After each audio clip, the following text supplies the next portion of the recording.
guys, this is Wanda from JustVintageHome.com. I'm doing my very first haul video. I don't get out and go very much anymore because I've got so much stockpiled waiting to be listed or taken to a booth that I just don't need much new stock. I always love to shop anyway, but I've been refraining from going. But a friend called on Friday and said that a friend of hers, his 89-year-old mother and her neighbor were having a yard sale in her basement. So, okay, Saturday morning I got up. I never got a newspaper or anything to see what else was going on. But I got up and got ready to go and realized there's a yard sale 2 doors down from me, so I stopped at that one first. Walked up, nothing's priced. And I did see a blender. I needed a blender, so I did ask on that, and it was $4. Bought it. I have a blender now that I can use. So on my way across town, I passed another yard sale. I got out, stopped, got out. Nothing's priced. And I don't make good decisions early in the morning, so it's just one of the weird things with me. I don't like to ask prices because I think if I've got to ask, it's maybe too much, or if it's way too much, I'm going to be embarrassed if I just set it back down, or if it's a little too much, you can say, well, will you take so and so, and it's not so bad. But what if it's a lot too much, and you just have you don't want to pay anywhere near that? So I tend not to ask, and that's my mistake. I should ask more often. So I always ask prices. But on the other hand, if you're having a yard sale, price it. Because, if you can't be bothered to price your 2 tables of stuff, then I'm one of the people that I can't be bothered to ask, unless it's something that I really, really want. So there were several things there that I probably should have bought. I found out later on that they were very affordable and I should have bought them, but I didn't. Left, went to the yard sale that I intended to go to begin with. Walked up, there were quilts hanging on the line. Nothing's priced. Had no idea. Most people want a fortune for their quilts. They weren't great quilts, so I kind of forgot about them when I walked into the basement. And look around, nothing's priced. But to be fair to them, there were price tags sitting around. They had good intentions. So I saw several things. I thought, well, okay, I can probably resell these. I picked up a couple of things. I said, before I keep shopping, how much are these? And she told me, and the price was perfect. So I started making a pile. And here's some of the things that were in that pile. The first thing was this little. I thought this little jam jar was cute. I turned it over. I saw some impressed writing on the bottom. Couldn't read it. So the price was right. I got it. Brought it home. Still can't read it, but I decided it is somebody's ceramics, and it has several chips. So this will be going to my yard sale, or donation, or garbage, one or the other. I got these grapes. I think they're 1970s, but maybe you can still buy them at Walmart. I've got some research to do on these. Don't even know what they're made of. Is that wood or hard plastic? I don't know. Just don't know. I thought they were pretty cool, though.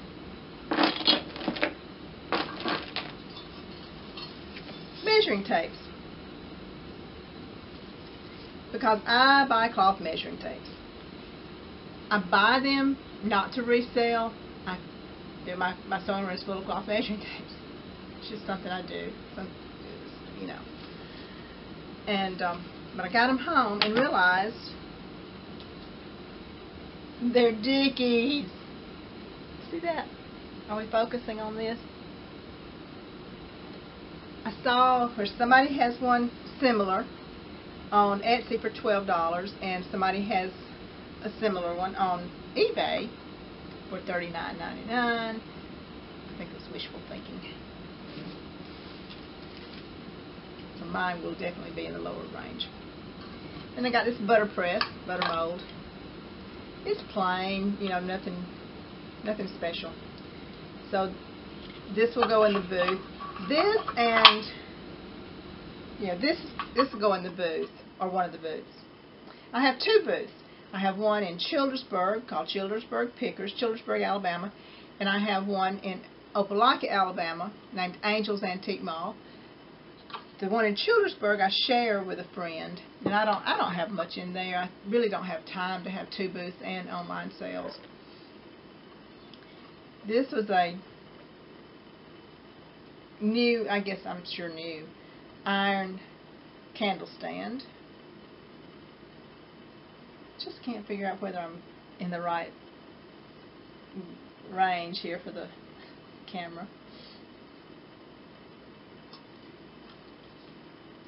While I was there was a lady shopping with me at the beginning, and she found a plush Santa, and she was looking at it, and she says, "Oh, this is old, and it has the Coke symbol on it. Y'all don't need to sell this at a yard sale. You can put it on eBay and get $500 for it." Okay. I usually don't say anything. I just kind of, all right, whatever they're saying. Just roll my eyes and smirk, you know. But I don't, like I said, I don't make good decisions that early in the morning, and I said, I don't think you can get that much for it. "Oh, yes, it's old and has a Coke symbol on it." I said, "But those things are not really selling like how much they used to sell for." And I let it drop, you know. But they put it back, and rightly so. I mean, sure. The lady said, "Oh, my son does that kind of thing, so he can list it for me. He can sell it for me." I just hate that they may now think that she may now think that she can get $500, when if she's lucky, she might can get $50. So, you know, it bothered me a little that the lady said that and sort of misled them on that. Got this lucite ice bucket basket weave. I'm undecided right now whether this is going in the booth or in a booth or online. One of the corners is kind of crushed. I don't know if that was a flaw, a manufacturing flaw, or if somebody bumped it. I don't know if you can see this. Probably not. So I'm undecided where this is going. There's an art glass bowl. I thought it was really pretty. I don't think it's particularly old. It's feels kind of oily. You know how new glass has that oily feel to it. And I did see where a couple of places had them online, and they're having a hard time selling them. So this will go in a booth. I think it'll sell better in person.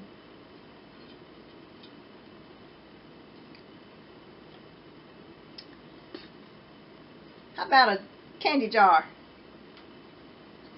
Sugar cane from, oh, I didn't even read this, from G.S. Dowdy? G.S. Dowdy Candy Company, North Birmingham, Alabama. Birmingham. But this will go in the booth too. I think this is another better sold in person item. Oh, here's one. And another booth item was this plastic sewing basket. This, you know, nothing terribly special, so it's just an inexpensive booth item.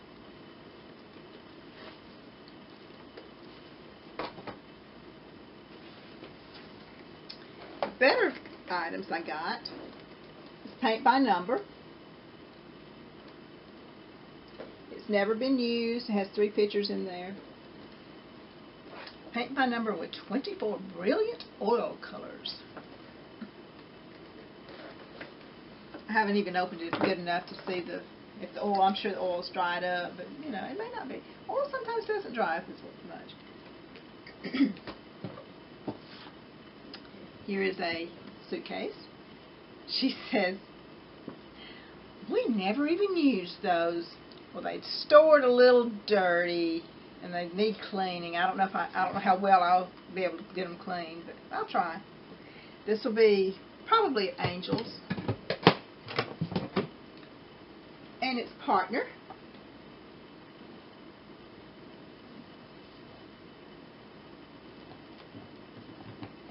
I don't usually tell how much I pay for things because I don't want my buyer to come back and accidentally find it and say, oh, she only paid $1 for that and I had to pay her $30.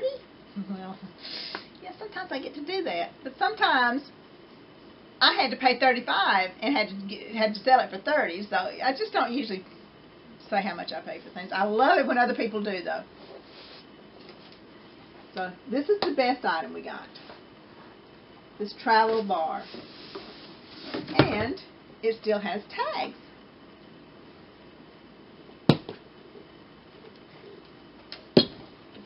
Open. The tags are still on the inside. Woohoo!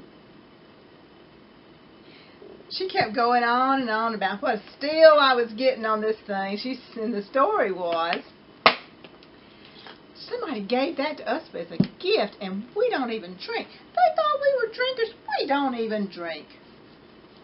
So they never used it. They never took it out of the box. I guess they took it out to open it and look at it, but that was it. And I believe that is all. Thanks for watching. I hope it was not too annoying. Before I go, these things will be either online on Etsy, my Etsy shop, which is just Vintage 2, the number 2, or the blog shop, and the blog shop, which is just vintagehome.com/shop, or it will be at Childersburg Pickers in Childersburg, Alabama, or at the Angels Antique Mall in Opelika, Alabama. The booths are D24 and 26. Thank you. Bye-bye.